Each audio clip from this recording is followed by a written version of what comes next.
Bom encontrar com todos vocês aqui agora, uma boa tarde. Eu queria dizer a todos que a gente tem que estar bem alerta aos sinais e a gente aprende a ficar alerta já desde pequeno. Você aprende a estar alerta dentro da tua casa, você aprende a estar alerta com os teus filhos, com os teus empregados, você aprende a não ouvir uma resposta, engolir a resposta como sendo a única verdadeira.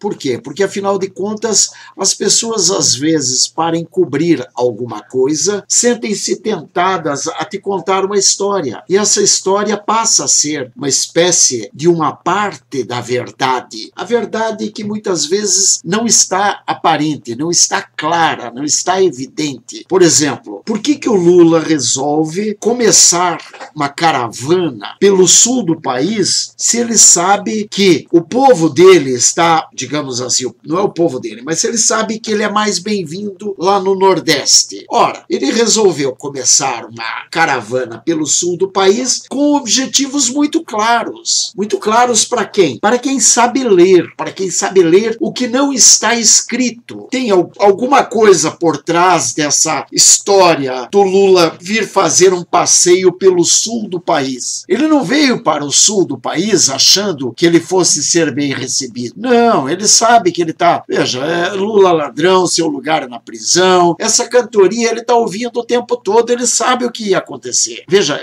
ele é um psicopata, e como todo psicopata, ele é um homem inteligente, sim. Não dá para a gente menosprezar a capacidade do indivíduo. Além do que, veja bem, ele não está sozinho. Esse é um jogo de xadrez, gente. Tem gente por trás dele, tem gente indicando a ele o caminho a seguir, tem gente mostrando para ele o que ele pode e o que ele deve e o que ele não deve fazer. E ele, como bom jogador, é claro que ele também sabe quando deve ou não ouvir alguém. E na grande maioria das vezes, mesmo ele não te ouvindo, meu caro amigo, lembre, ele não é trouxa, ele não é tapado, sabe? Para ter feito o que fez, para chegar onde chegou, ele tem que ter aprendido a jogar. E ele aprendeu alguma coisa assim. Ele não está totalmente inerte nessa brincadeira, não, tá? Veja, curiosamente, além dessa maratona do Lula pelo Sul, nós vimos hoje esse princípio de incêndio na Suprema Corte. Veja, pegou fogo no segundo andar da Suprema Corte, aspas, porque deu problema no sistema lá de refrigeração, né, de ar-condicionado, e pegou fogo. Bom, primeiro lugar, nós temos que entender que a Suprema Corte, ela tem um serviço de atendimento elétrico, hidráulico, eletrônico, enfim, o sistema de proteção ali, ele é de altíssimo nível. Ele é de uma das maiores casas de leis do Brasil.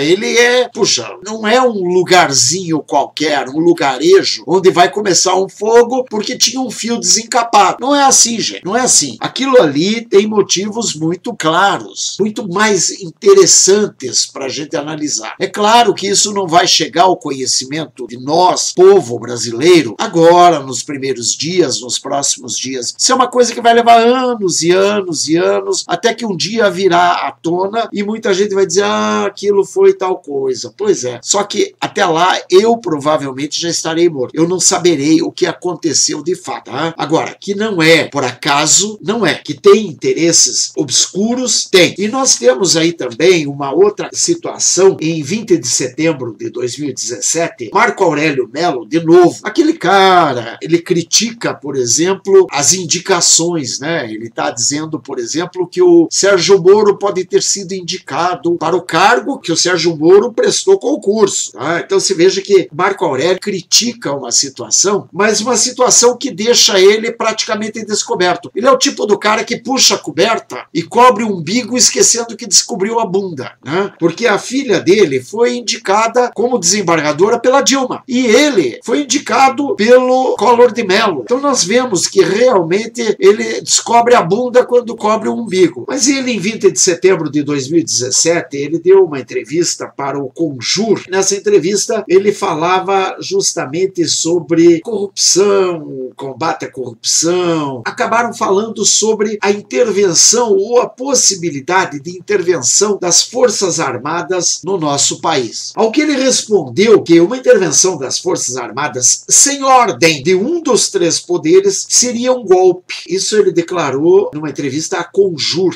em 20 de 9. No dia 19 de 9, o Pedro Bial tinha feito uma entrevista na TV Globo e questionou Vilas Boas acerca da manifestação do Mourão. O que iria acontecer com o Mourão por causa da manifestação do Mourão lá naquela loja maçônica em Brasília? Poderia ter havido transgressão do Código 57 do Regulamento Disciplinar do Exército naquela palestra, porque o Mourão falou sobre intervenção constitucional das Forças Armadas, já que os poderes executivo e legislativo estão podres e cheios de corruptos. Ao responder à questão, o Mourão foi questionado pelos ouvintes lá, e falou, aí o Mourão respondeu, é óbvio, né, que quando nós olhamos com temor e com tristeza os fatos que estão nos cercando, a gente diz, pô, por que não vamos derrubar esse troço todo? Na minha visão, aí, a minha visão que coincide com os meus companheiros do alto comando do Exército, nós estamos numa situação daquilo que poderíamos lembrar lá da tábua de logaritmos, aproximações sucessivas, até chegar um momento em que ou as instituições solucionam o problema político pela ação do judiciário, retirando da vida pública esses elementos envolvidos em todos os ilícitos, ou então nós, ele diria aqui das Forças Armadas, teremos que impor isso. Mas o Vilas Boas ali, para o Pedro Bial, relativizou a declaração de Mourão e garantiu que Mourão é um grande soldado e disse que já havia conversado com Mourão e que não haveria punição, porque segundo o comandante do Exército, o general Vilas Boas, o que o general Mourão afirmou dá margem a interpretações em um espectro bastante amplo, mas não está descolado da Carta Magna. Veja bem, se você recorrer ao que está escrito na Constituição, no artigo 142, como atribuição das Forças Armadas, ela diz ali que as Forças Armadas podem ser empregadas na garantia da lei e da ordem por iniciativa de um dos poderes. E isso tem acontecido recorrentemente, como no Rio e no Espírito Santo. Mas antes, no texto constitucional, diz: as Forças Armadas se destinam à defesa da pátria e das instituições. Essa defesa das instituições, dos poderes constituídos, ela poderá ocorrer por iniciativa de um deles ou na iminência de um caos, afirmou o comandante do Exército. Ou seja, numa leitura muito evidente, o artigo 142 autoriza uma ação militar desde que seja na iminência de um caos. Tá? Nós não temos que nos preocupar, porque a garantia da lei e da ordem, ela pode vir a ser empregada pelas Forças Armadas, sim. Por quê? Porque, afinal de contas, está previsto na própria Constituição. Tá? O Conjur aqui até fala Constituição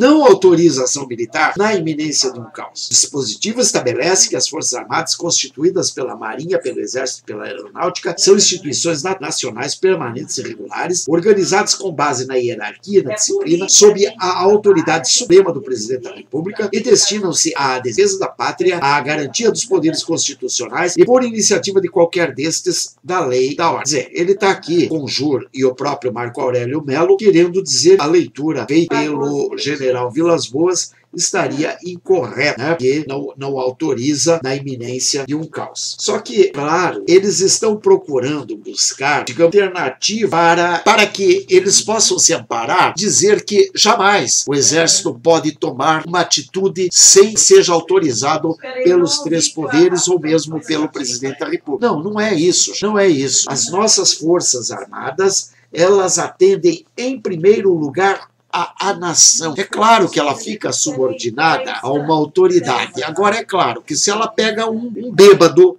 pela frente, que está querendo colocar um jabuti em cima do poste, ela não vai se submeter a isso, sob pena de ela ser desmoralizada internacionalmente. Veja bem, foram pegos Lula, Dilma, et caterva, ou seja, toda a classe política, inclusive o próprio Gilmar Mendes, já está sendo visto com olhos bastante interessantes por conta de investigações. Quer dizer, o que é que está havendo? Gente, o que está havendo é o seguinte: nós temos uma OAB a serviço da criminalidade, né? Eu não vou dizer que a OAB toda tem gente boa ali dentro, mas a grande maioria das bancas de advogados, elas estão trabalhando pelo crime, gente. Elas estão trabalhando a favor do crime, elas fazem lavagem de dinheiro a favor das pessoas que eles defendem. Quer dizer, não tem o que você fazer mais. Não tem que fechar essa porcaria. Tem que fechar o país para balanço. Tá na hora, gente. Vamos em frente. Um grande abraço a todos. Vamos aprender a ler, em primeiro lugar, o que está acontecendo. Cumprir os nossos deveres para poder usufruir das nossos direitos. Um grande abraço a todos e espero que esse áudio chegue ao maior número de pessoas possível. Grande abraço.